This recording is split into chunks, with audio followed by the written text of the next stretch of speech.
Michelle Hext, welcome to the Human Capital Innovations Podcast. Thank you for having me. It's great to be here. It is a pleasure to be with you today. You're joining us from Australia, so it's early in the morning on Friday for you. I'm south of Salt Lake City in Utah. It's 1 p.m. for me. I appreciate you taking time out of your busy schedule early in the morning to meet with us and share your insights with me and my listeners today. Today we're going to be talking about helping coaches, experts, and consultants to scale their businesses. And this is your area of expertise. So I'm super excited to pick your brain and to really unpack that and get some good ideas for all of the listeners. As we get started, I wanted to share Michelle's bio with everybody. Michelle Hext is the CEO and how do you say this, Michelle? The name of your company? The Luxpreneur. Luxpreneur. Okay, I'll start that over. Michelle Hext is the CEO at the Luxpreneur, where over the last 20 years, they have trained over 8,200 coaches, experts, and consultants to scale their businesses through high-ticket offers. She started her career in the martial arts when she was 22 years of age and holds a 5th degree black belt in Taekwondo. And she is also in the Australian Martial Arts Hall of Fame. That's amazing, by the way. She owned martial arts schools and online fitness businesses. Then she had to learn how to get more clients, and she did it and then started also teaching it. In 2017, she made a full-time commitment to live the life she chose and launched her what do you say there? TMD program? I don't know what they've given you. No, The Art of Kicking Ass Elegantly was something that I launched in 2014. So yeah, I'm not sure what they've given you. Apologies. No worries. I can cut that out. No problem. So Michelle, thank you so much for joining me. You have such a wonderful background. It's a pleasure to be with you. Anything else you would like to share with listeners by way of your background or personal context before we dive on in? I guess really, the Luxpreneur is my company name. That's what my other companies run underneath. And so the brand that I run under is my name, michellehext.com. And I also have a coaching institute that I'm launching, which is the High Ticket Coaching Institute. I'm sure we'll get to talk about that at some point. But other than that, that's probably it for now. Yeah, that's great. Thank you so much. And as we get started, why don't you tell us a little bit more? So I'm super fascinated by this martial arts background. How did you leverage kind of some of that kind of background and your work in these schools and fitness businesses into the approach that you're taking now with Luxpreneur? Yeah, it's really interesting because people always ask me how I got started, and it's such a winding road that all began with martial arts, really. I grew up in, that story of domestic violence and sexual abuse and things like that. And I left school quite early. My mother basically told me, we're not sending you back to school next year. And I was 14. And so by the time I was 16, I'd moved out of home and did a lot of things over that time, worked in hospitality and stuff like that. But I traveled to the US for a few months and got my pilot's license and did a whole bunch of stuff up until I was about 22 when I started Taekwondo, and just fell in love with it because of the childhood that I'd had, just the structure of martial arts and just how good you feel about yourself when you honor the commitments that you make to yourself. And there's a really natural progression, as you progress through the belts. Everything in my life was random up until then. So to know that to get from one belt to the next belt, there was a specific syllabus, like nothing was going to change. This was the syllabus to follow. And I knew if I applied myself and really threw myself into it, that I could do what everybody else was doing, which was pass my grading belts. And so for me, that was really, that made me who I am. Just those, especially those early days in martial arts, because it just taught me all of that. And so I've always been pretty ambitious though. So at one point I had my martial arts school, and it was a full-time center, and I was running that. I owned my first school about 18 months into my training, which is quite unusual, but I graded for my black belt within 12 months. I was very committed. I was fighting. I was a competitor. So I had that training on top of the traditional training and training with my Korean head instructor and things like that. So I was on a bit of a fast track, but that was because I was applying every class that was available to me. I was there. It was, yeah, just a really cool time in my life. And so I was always looking at different ways to build my business. So we're talking early 90s here. And I just remember personal training became a thing. I had a personal trainer for a little while and I thought, oh, I really want to add this. And so I started adding personal training sessions and group fitness to my martial arts school, which was really great because it lent another audience to this facility. And then a lot of those people went on to do Taekwondo, which was always my agenda in the first place, because the fitness stuff was very martial arts kind of oriented.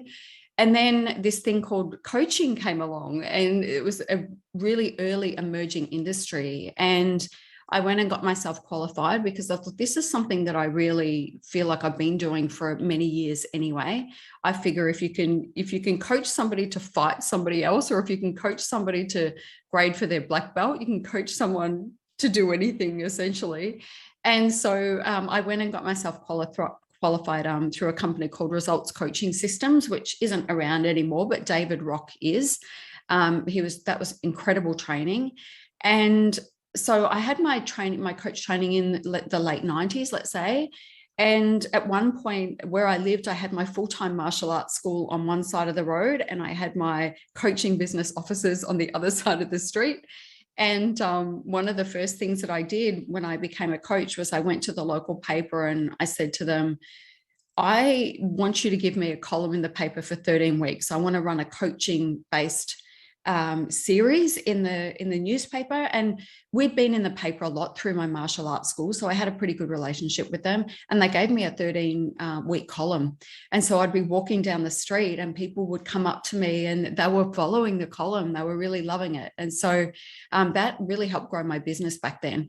And the early 2000s. Can I just say that that is really cool and quite amazing. I've always had this kind of, back when I was a teenager, part of me thought, oh, I want to be an author. I want to be like a journalist. And even as I grew up and I took a different path, I've always thought, oh, it'd be so cool to have like an op-ed column gig, with a newspaper. And you just made it happen. You just go and convince them to give you 13 weeks. That's awesome. Yeah, it's so cool. You don't know what you don't know, right? And remember, this is before social media. And I used to physically type the pieces of paper and walk them into the office. It was old school. And so, yeah, I also had that actually. I also had the desire to be a reporter, a journalist at one point. Anyway, so then the early 2000s, I noticed a couple of online personal trainers in the fitness magazines that I was in and contributing to, and I thought, I'm gonna do this. And so I created my first online fitness business, and it was called Glow Women's Fitness Online. And then I launched another one, which was more hardcore, and that was called Rip It Up Challenge. And at any time, I would have something like 200 people going through programs. And I just loved the online space. But again, even back then, I leveraged PR. So I would go to the paper. I had a bit of a system. So for example, Tuesdays, I would submit articles to all of the major papers and magazines and things like that.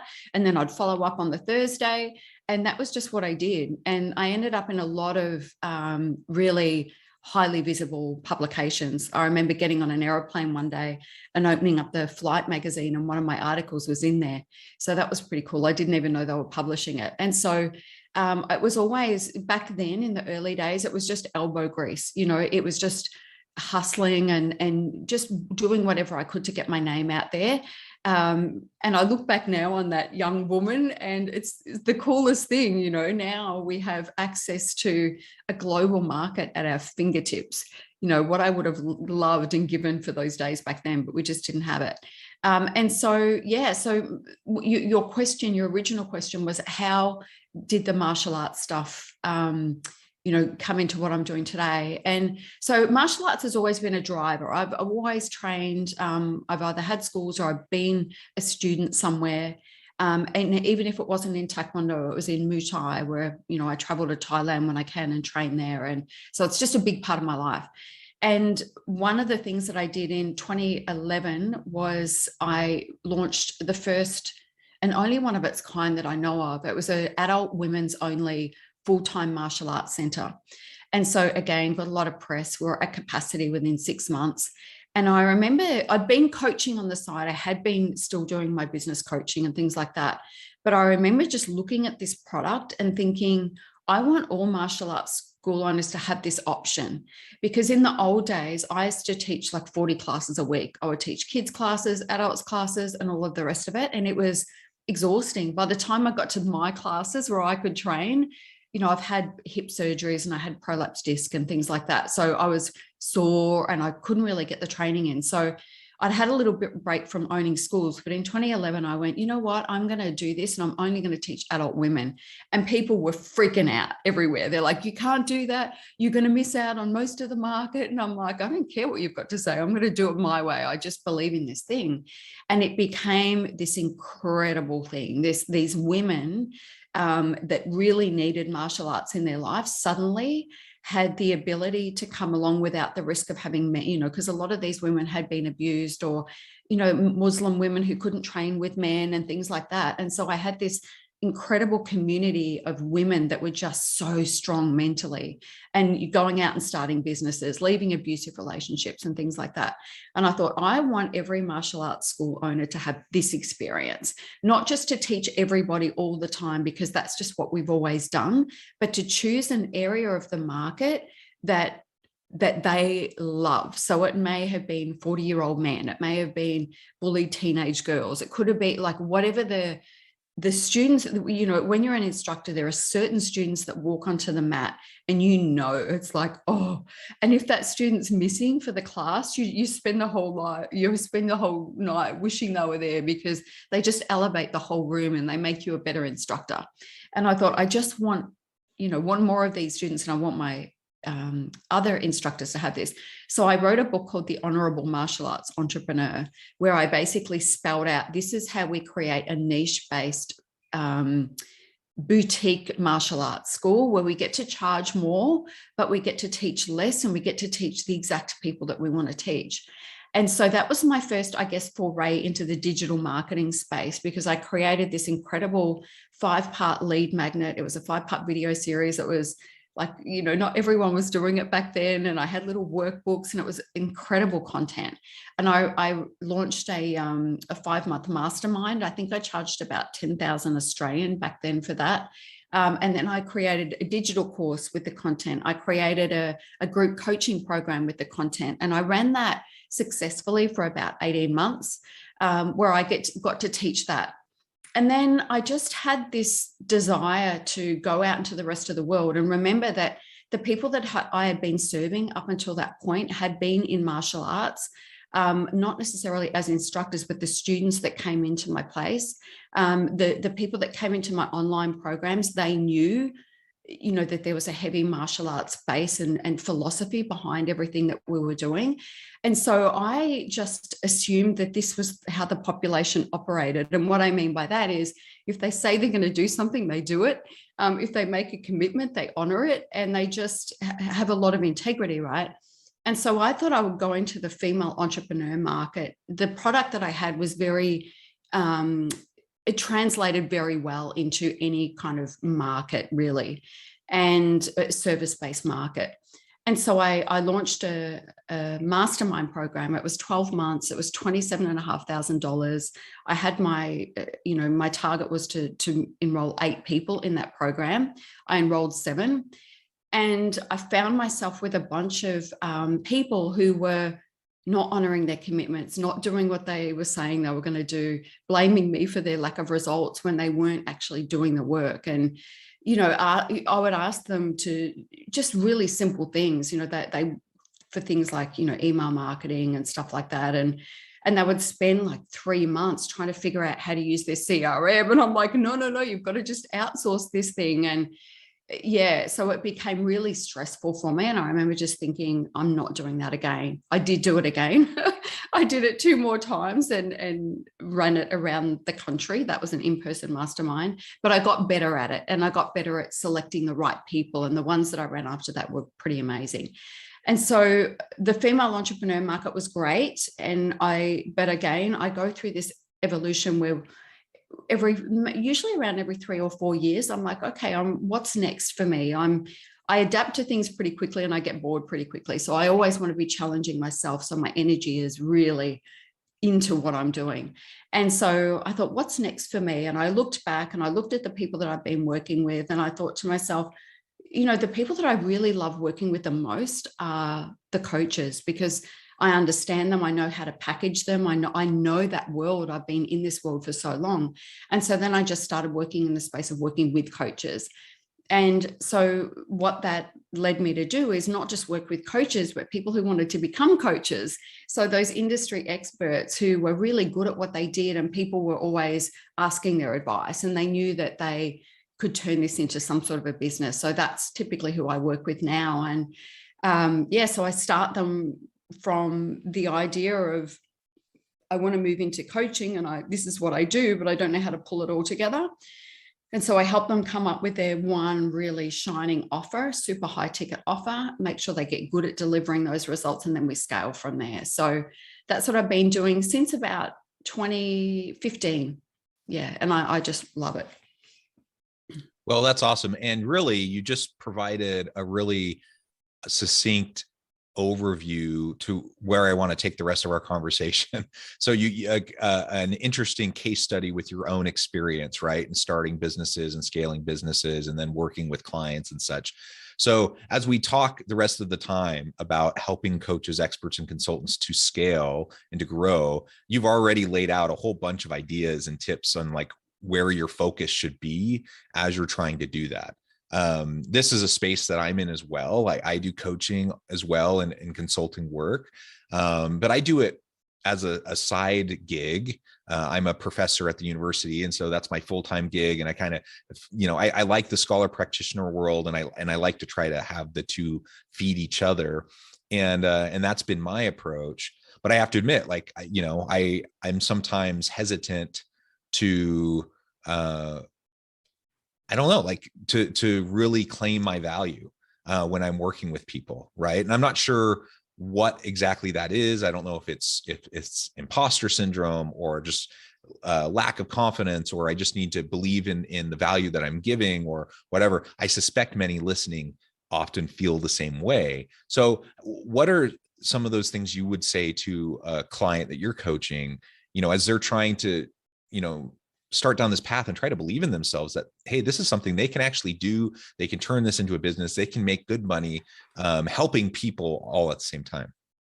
I'm so glad you brought that up, because that is honestly, my first role. When a coach comes to me, I have this saying, and it is, confident coaches become successful coaches. And for me, my first job is to build that confidence. And the way that we do that is probably not in a way that you would expect. It's not me saying, you're amazing, you can do anything. It's not that. It's not being the cheerleader. What it is, my job is helping them to figure out what is their sweet spot. Like, what is the sweet spot? And this is a tricky kind of step, because what happens is exactly what you say. People overlook the sweet spot. They think it's got to be more difficult. They think it's got to be more fancy. They think it's got to be harder than that. But the idea of the sweet spot is it's a thing that you're innately good at. But because we're innately good at it, we tend to question whether there's any worth or value in it, because can't anybody do this? Isn't this like, doesn't everybody just know this? And the answer is no.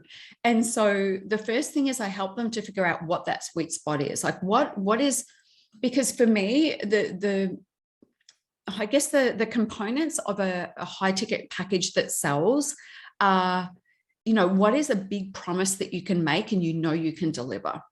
And there's this kind of cover your butt kind of thing that goes on in the coaching space, where it's like, I can't promise you're going to get results, but, if you work with me, this is what we're going to work around. And it's like, well, why are we not making promises to people? And, whether it's a litigious thing or what, I don't know, but if somebody says to me, okay, I'll give you an example. I had a product, it's a digital course now called the 5K Formula for Coaches.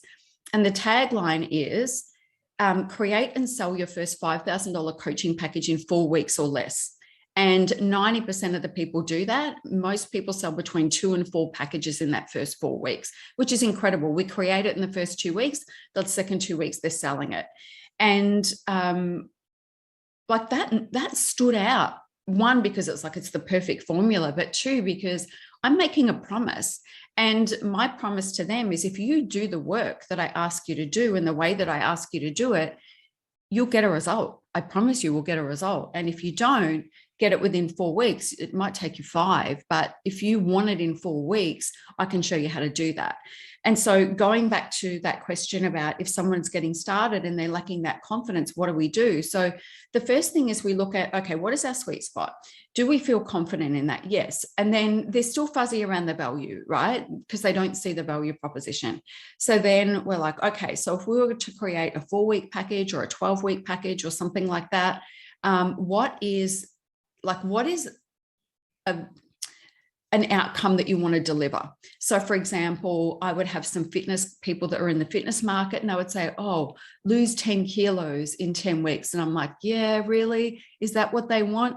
And so I get them to dig in and figure out, I work with a lot of women in the space of, hormones and menopause and things like that. And I've been through that. And so it was really helpful to be able to say that they're not worried about the weight. They want to feel like themselves again. They want to feel like, the next part of their life is going to be the best part of their life and things like that. And they're like, oh, it's not lose 10 kilos. And I'm like, no, it's not. So let's figure out, because you can't deliver 10 kilos in 10 weeks. You don't know what's going to happen with that person's body. So let's figure out what is the outcome that you can deliver, and then let's figure out what's the problem you're solving, what is the outcome, let's make a big promise. And then they get excited about that, and then they're like, I don't know how I'm going to do that. And I'm like, you do know how you're going to do that. Now we're going to unpack it, and then we create the success pathway for the client, so the framework under which they'll operate. And so even if it's a coaching package, we want that framework, even though we know that in a one-on-one coaching package, things shift, right?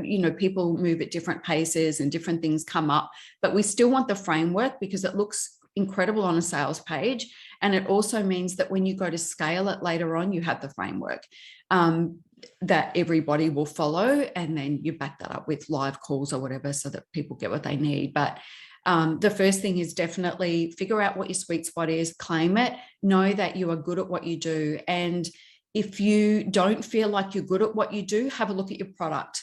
And then then have a look at the product and ask yourself, what is it about this that's making me feel less than confident? And it might be one tiny little thing, right? That you just feel like this is a little bit out of integrity because I'm not really convinced that I'm really good at this. So remove it, right? Just get rid of it because nobody knows it was meant to be there. So refine it until you've got something where when you look at that product and you look at the promise you're making, you can say, absolutely, if people do what do it in this way, I know they're going to get a result. Human nature being what it is, there are going to be people that don't get results. And I'd love to say to my clients, I know you're worried because they'll say, what if I get a client and they don't get a result? And I'm like, well, that's going to happen. Like it's going to happen a lot. You're going to have a lot of clients that don't get results, but it's not going to be your fault. You've got the framework, you're going to do the work, but you can only do your part. You can't make somebody get a result. So you have to let that go. You have to be prepared that there are going to be some clients that don't get the result. And that's just part of the business. That's just part of the work that we do. That's not going to say that you're not going to do your best and do a great job, but sometimes people just don't get results. And if you base your ability as a coach on 100% success rate, then you're going to always be a failure in your eyes, So we have to just understand and acknowledge that. Yeah. And you've laid out so many principles, I think, that are really important in my mind, just highlighting a couple. Know your worth, know your value, do the work to actually proactively get yourself out there in front of people. We have so many limiting thoughts and so many things that keep us from doing, those next steps that are going to perpetuate us forward. And so we have to get past that. Your example, with some of your early businesses and schools and the newspaper, all of that, I think illustrates that in your own life, that just get out there and just do it. And really cool things can happen. And I guess finally, I would say, as I'm listening to you, because I'm wearing two hats right now. I'm a podcast host. We're having a nice conversation, but I'm also, taking in everything you're saying, because, I do this stuff on the side as well. And I want to do it successfully and sustainably. And part of that means that making money, to make it worth my time so that I can continue to help people. And so all of this then for me just means I need to make sure that I am constantly not selling myself short and recognizing the value that I have in sharing in meaningful ways, whether that's through social media content that I'm sharing with people, writing for various outlets, doing things like this conversation, this podcast, whatever it is, go into my sweet spot, find that, perpetuate it, and amplify it, and that will breed success. Yeah, and you touched on something then about the confidence thing again, and I always just say to my clients, say you're looking, okay, so when they came to me, for example, if I was wishy-washy in my confidence, if I was like less than absolutely convicted about the work that I do, because I'm asking them to invest a lot of money. And so how would they feel about me if I wasn't confident in my product? I wouldn't make the sale, because they're relying on me to be confident in what I do. And so it's our responsibility to get to that place where we feel really confident in what we do, because otherwise our clients are going to pick up on that, right? And so our ability to deliver a result for them is the confidence, because oftentimes they are lacking confidence and they're looking to us to have the confidence for them. The amount of times that my clients have said to me, I'm just going to borrow your belief right now because I can see you really know that this is going to work for me. So I'm just going to trust you. I can see you're confident about it. I'm just going to trust that. And I'm like, yeah, I need you to trust me. I need you to trust me. This is going to work. And so it's really important that we have that confidence 100% for them as well, not just for us. And I guess one last thing that I want to touch on around that is when you are going out into the world, a lot of coaches will say, I just feel really weird about putting myself out there, or I feel weird about, selling myself. I'm fine selling other things, but I don't want to sell myself. And that's where having a really rock solid offer works, because you're selling the offer, you're selling the outcome. People are responding to you because you're the human selling the thing. But at the end of the day, they want the product, they want the outcome. And so when you're talking, you want to be talking about what they want. You want to be talking about the outcome. And if you can talk about, the work that you do and the, result that you provide, and instead of, this is who I am, do it my way, this is my system. If you find yourself saying me too much, then you know that you're making it about you, when it's got to be about them, right? It's got to be about them, so that they can make that decision that, yeah, this person is talking about the thing that I'm going through right now, and they have the product that I need. And that will just help so much. It relieves the pressure of having you feel like it's all about you, when it's really not. It's about them, and it's about the product that you have. I love that, Michelle. Thank you so much for taking time out of your busy schedule today to meet with me and share your insights with me and my listeners. I note the time, and I'm going to have to let you go here in just a minute. But before we close, I want to give you a chance to share with listeners how they can get in touch with you, find out more about your work, and then give us a final word on the topic for today. Yeah, sure. Thank you. So they can get in touch with me via my website, which is michellehext.com. That'll link you to my High Ticket Coaching Institute, which launches very, very soon. So I'm working now with coaches to certify them in the business space. So if they have a high ticket coaching offer and they want to take it from idea to scaled model over 12 months, then definitely look at that.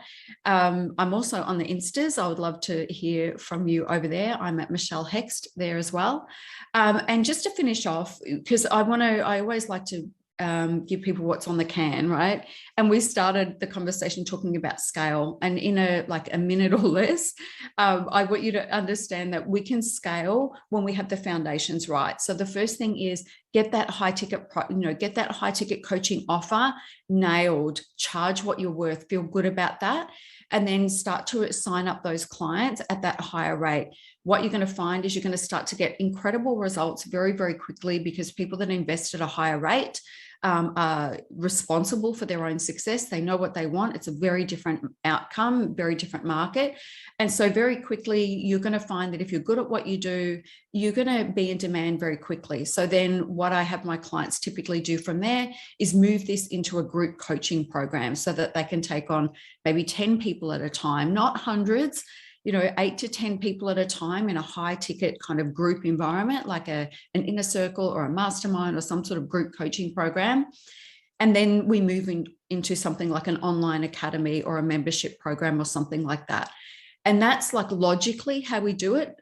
But the thing that's most important is when you start selling a one-on-one coaching package at that higher level, that is going to give you cash flow to focus on the next thing. The next thing is going to give you still cash flow, but it's going to give you time. And then as you go to grow your leverage product, be prepared for it to take you longer than you ever thought it would take. Be prepared for it to cost you more than you ever thought it would take. It's going to take a few attempts most of the time. I would love to tell you that the people on the internet that are telling you that you just need to follow this formula and then you'll have 7-figure success if you build this funnel, doesn't always work like that. So I always want my clients to be funded, to be cashed up. And we do that with the one-on-one, we do that with the group coaching stuff, and you can continue those things for as long as you like, and you can make a lot of money just doing those two things. Put some money away, hone your craft, and then then create that leveraged offer. But make sure that you've got more money than you think you need, more time than you think you need, and don't drop the ball on the other two, because they are going to continue to fund the long-term growth. Wonderful. Thank you, Michelle. It has been a pleasure. I encourage listeners to reach out, get connected, find out more about what Michelle can do for you. And as always, I hope everyone can stay healthy and safe, that you find meaning and purpose at work each and every day. And I hope you all have a great week.